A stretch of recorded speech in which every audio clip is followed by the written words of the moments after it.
আজকের দিনটা ছিল মঙ্গলবার। শুনেছিলাম এই মঙ্গলবার করেই নাকি সবাই বড়মার মন্দিরে যাই পুজো দিতে। আর আমাদেরও অনেক দিনের ইচ্ছা ছিল যে আমরাও বড়মার মন্দিরে একদিন গিয়ে পুজো দেবো। তাই কিন্তু সকাল সকাল আমরা বেরিয়ে পড়েছিলাম বড়মার মন্দিরে যাওয়ার উদ্দেশ্যে। তারপর নৈহাটি যাওয়ার জন্য সবার প্রথমে কিন্তু আমরা চলে এসেছিলাম ব্যারাকপুর স্টেশন। তারপর কিন্তু রিয়া নিয়ে নিয়েছে মেন জিনিসটা, যেটা ছাড়া আমরা ট্রেনেই উঠতে পারবো না। চলো, টিকিট তো কাটা হয়ে গেছে, এবার তো আমরা ট্রেনে উঠতেই পারবো। ট্রেন থেকে নেমে আমরা কিন্তু উঠে পড়েছিলাম একটা রিক্সাতে। আর এটা কিন্তু ছিল আমার লাইফে প্রথমবার রিক্সাতে ওঠা। তোমরা চাইলে কিন্তু হেঁটে হেঁটেও আসতে পারো, মাত্র 5 মিনিটের রাস্তা। প্রথমে আমরাও ভেবেছিলাম যে হেঁটে হেঁটেই যাবো, কিন্তু এই কাকুটাকে দেখে খুব মায়া হলো। কাকুটা এমন ভাবে বলছিল। তারপর দেখলাম যে আমরাও কখনো রিক্সাতে উঠিনি, চলো একবার উঠে দেখাই যায়। কিন্তু মন্দিরের সামনে আসতেই দেখলাম গায়ে যেন কাটা দিয়ে উঠল, কারণ চোখের সামনেই ঘটছিল কাটা দেওয়ার মতো ঘটনা। এই গরম রাস্তার মধ্যে শুয়ে দণ্ডি কাটছিল মায়ের ভক্তরা। এরপরে কিছুটা আসতেই একটা ঠাম্মা দিয়ে দেয় আমাদের কপালে টিপ, তার মধ্যে লেখা আছে কিন্তু বড়মা। বড়মার কাছে এসে যদি বড়মার টিপই না পড়ি তাহলে বড়মার ভক্ত কি করে হলাম আমরা।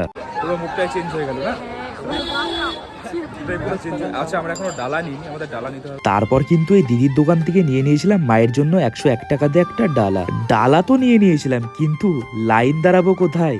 একবার ভিড়টা তোমরা দেখো। তারপরে এই ভিড়ের মধ্যেই সবার লাস্টে গিয়ে আমরা দিয়ে দিলাম লাইন। এই গরম রোদে 2 ঘন্টা লাইন দাঁড়ানোর পর যখন আমরা মন্দিরে ঢুকছি তখন যেন একটা আলাদাই শান্তি লাগছে। ফাইনালি আমরা কিন্তু চলে এসেছি মন্দিরের ভেতরে। আর এবারই কিন্তু আমাদের অঞ্জলি পুজো শুরু হয়। আর যারা যারা বড় মাকে কখনো দেখোনি তারা কিন্তু আজকে দেখে নাও। আর তোমাদের যদি কিছু চাওয়ার থাকে তাহলে সেটা চেয়েও নাও। আজকের মতো আমাদের পুজো দেওয়া কমপ্লিট। সবাই বলে এখানে খুব ভিড় থাকে, সত্যিই ভিড় থাকে, কিন্তু সবাই বলছে আজকে নাকি অন্য দিনের তুলনায় ভিড় অনেক কম। যাই হোক, আমাদের ভাগ্যটা খুব ভালো ছিল, আমরা আজকে ভালো করে পুজো দিতে পেরেছি। আর তোমরা যদি কেউ মনে করো যে বড়মার মন্দিরে আসবে পুজো দিতে, তাহলে শনিবার আর রবিবার এসো না। যদি ফাঁকায় ফাঁকায় পুজো দিতে চাও তাহলে মঙ্গলবার দিনটাই আসো, কারণ ওখানকার সবাই এটাই আমাকে বললো। সবার লাস্টে আমি একটা কথাই বলবো, এই যে আমরা যেটা করছি এটাকে কি বলে আমি কিন্তু জানি না।